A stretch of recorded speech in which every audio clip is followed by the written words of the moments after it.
Hindi nga po makatulog eh. Hindi ako makapagpahinga, nanghina na po tuhod ko. Asawa ko nandun, iyak pa rin ng iyak po. Nahanap po yung anak namin. Labis ang pag-aalala ni Raymond dahil hindi pa rin natatagpuan ng 8 taong gulang niyang anak na si Roniel na nahulog sa Tulyahan River sa Malabon. Naglalaro raw si Roniel kasama ang 6 na iba pang bata malapit sa river wall na mangyari ang insidente mag-aalas 5 ng hapon kahapon. Nasa trabaho noon si Raymond habang ang kanyang misis ay nag-aalaga sa kanilang bunsong anak. Hindi raw nagpaalam si Roniel sa kanyang nanay. Nakita pa ang bata sa CCTV na nasa labas ng kanilang bahay bago mag-alas 3 ng hapon. Tinawag po yata siya ng mga kalaro niya po eh. Tapos, bilang sabi sa akin, basta nag-chat sa akin yung asawa ko na nahuhulog daw yung anak ko. Hindi po marunong lumangoy yun. 8 taon pa lang po yun eh. Ang tiyahin ng bata nakausap ang isa sa mga kalaro at isang nakasaksi sa insidente. Humingi pa raw ng tulong ang bata bago tuluyang lumubog sa tubig. Umupo pa daw po dyan.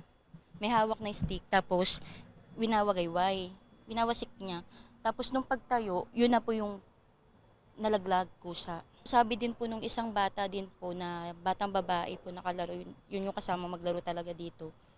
Dumungaw naman daw po. Pero yun pagkadungaw po, tumalisod po dyan sa may parang gutter. Kaya nalaglag daw po. Tulong-tulong sa search and rescue operation ng mga otoridad. Bandang alas 6 kagabi nang dumating ang mga rescuer mula sa Philippine Coast Guard. Gamit ang mga scuba gear sinuyod nila ang ilang bahagi ng ilog. Sa ilang oras na paghahanap, bigo silang makita ang bata. Alas 9:30 kagabi ng pansamantalang itinigil ang rescue operation. Napakahirap po kasi nung ating Tulyahan River dahil kita naman po natin maitim. So pag maitim po yan, madilim yung ilalim ng tubig. So kailangan po talaga pag sinisid yan, dapat merong ilaw sa ilalim para makita kung saan banda. May agos po yan, so maaaring yung bata tinangay na po sa malayo. Ayon sa mga taga-barangay, ipinagbabawal ang paglalaro sa bahagi ng river wall. May harang itong bakod na kawayan at net, pero nakakalusot pa rin daw ang ilang bata. May bantay po kami doon para mangalaga doon sa mga halaman doon.